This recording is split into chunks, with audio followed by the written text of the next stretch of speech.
Hello, welcome to Mr. Mack-Poole's walkthrough on how to use a knowledge and skills organizer effectively.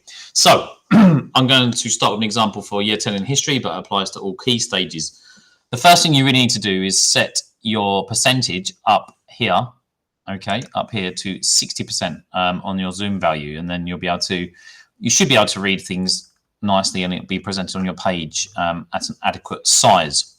Now, the first thing you really need to do is read through the context, okay? So why are you studying what you're studying? Where does it come from? Where does this knowledge really begin? What's the backstory to it? Okay, so reading through that is going to be very helpful.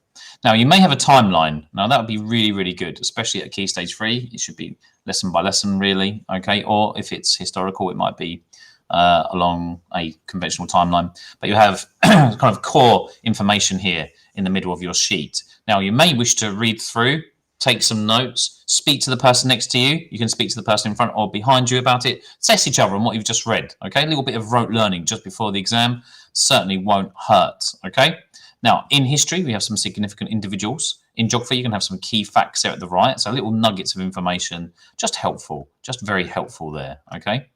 Now, what also is important is that you write correctly. So we like to use the ideal writing structure in essays, okay? And that's something that we really like to develop.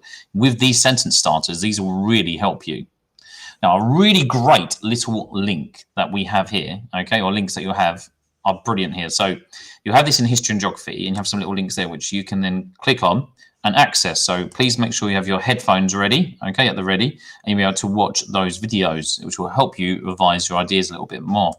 There's also useful other links from other schools that have, why reinvent the wheel if they've already done it. So there's some really great online resources here, and those links are very, very useful.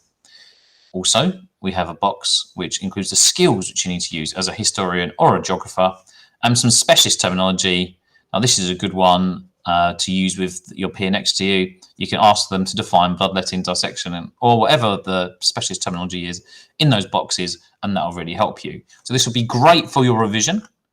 I think these are going to be very useful, and we really, really want you to use these to their maximum impact before your assessments. So in your revision lessons at home, with those at home, maybe you could have a sibling or a guardian assist you, and in school. These knowledge and skills organizers will be extremely effective in helping you revise that core information before your assessment.